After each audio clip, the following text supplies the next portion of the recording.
You are appreciating the expansion of your desire? No.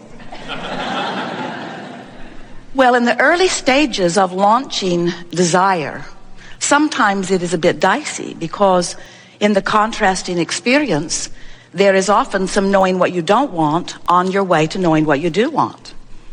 And you have to really know the process. You have to know that it is a 3-step process and that in the knowing of what you don't want, there is an equivalent vibration of what you do want. In other words, on the other side of the wave. So the more you want something, the more its absence is uncomfortable. And the more the absence of something that you want is uncomfortable, the more you want it. But the whole process of deliberate creating is about deliberate vibration. It's about deliberately contouring your thought in order to achieve a vibrational frequency with who you really are, with what you really want. So we notice as we watch you that sometimes you are better at it than others. And sometimes you talk about it as if it is a sort of mind control. And it is to a certain extent, because focusing is about deciding. It's about determination. It's about deciding what you are going to think about and then thinking about it. But it's not only about that, because law of attraction plays a very big role in all of this.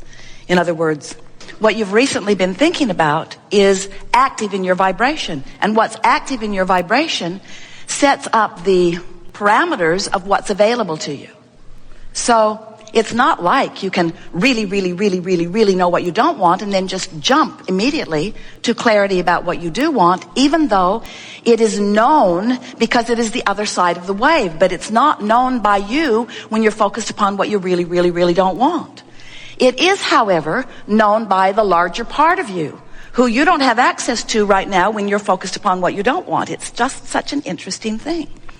So the harder you try from your place of knowing what you do not want, usually the more you stay in that vibration of what you do not want, because law of attraction just keeps feeding back to you more things like how you feel. And so the more you try to fix it, or the more you try to get clarity about it, or the more you dig into it, usually the more active it is.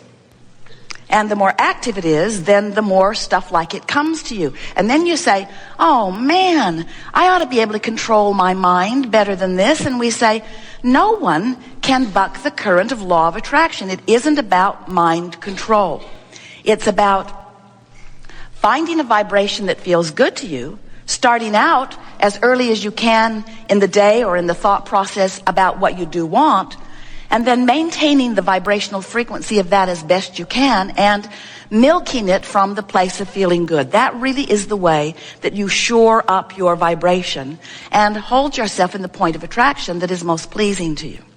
So interesting to watch you, because a lot of times you've decided that you will be determined. I'm going to make this happen.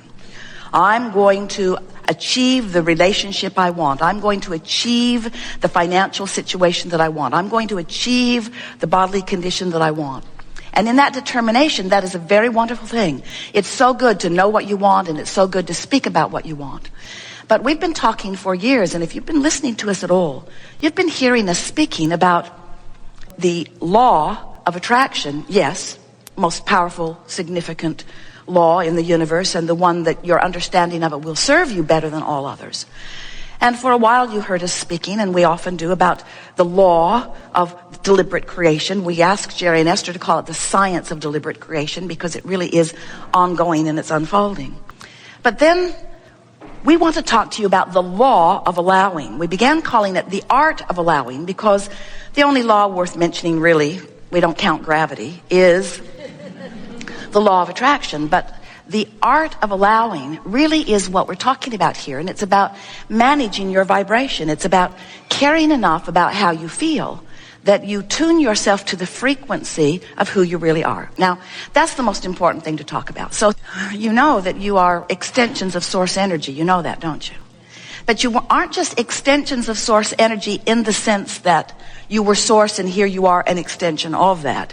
You are extensions of source energy in a greater sense, in the sense that you are the ambassador of source energy. You are the leading edge of source energy. You are the pioneers of source energy. You are the physical manifestation of source energy. So here you are as leading edge creators, as enormous, essential catalysts to expansion, sifting and sorting and constantly launching these vibrational rockets. Now, you heard us say just now that when you know what you don't want, at many vibrational levels of your being, you know what you do want. Even consciously, you can say, well, I know I don't want that. I know I do want that. But it's much deeper than that. It's much more sophisticated than that. It's much more constant than that, where in every moment of your perceptual experience, you are launching these rockets, which means the larger part of you is becoming constantly. Now, this is the thing that most of our physical friends do not understand, but is so essential to your understanding if you are to understand your emotions or why you are here or how to be happy. And that is that with every expanding rocket or energy or vibration that exudes from you, and it does constantly all day, every day, that the larger part of you incrementally, and we only use that word because you're shooting the rockets off incrementally, but this larger part of you is incrementally expanding. So that means that the possibility of you getting further, vibrationally speaking, from who you are is something to consider, because every time you know what you don't want, you expand. But the question is, are you taking the expansion or are you beating the drum that caused the expansion? You follow? Because when you know what you don't want, you expand. And if you know what you don't want, you expand some more. And if you talk about what you don't want, you expand some more. And if you join a blog, you expand some more. And those online chat groups, you expand some more. But the question is, are you going with the expansion or are you just causing the expansion? And the way you feel is your indicator of whether you're going with it or whether it's getting out ahead of you. And if it gets out ahead of you, then you don't feel so good. If life causes you to expand and you are not aware of the expansion and doing your work in keeping up with it, then the gap can get wide enough that you can begin to experience some discomfort that is beyond the negative emotion that we love you very much. The negative emotion that, oh, we love you so much. The negative emotion that you have come to accept as part of life. In other words, it feels normal to you to complain. It feels normal for you to feel resentful. It feels normal for you to feel embarrassed or fearful, or it feels normal for you. In other words, you know because you talk to others about the same thing and they tell you they feel the same way. And so you validate your negative emotion because everybody's doing it.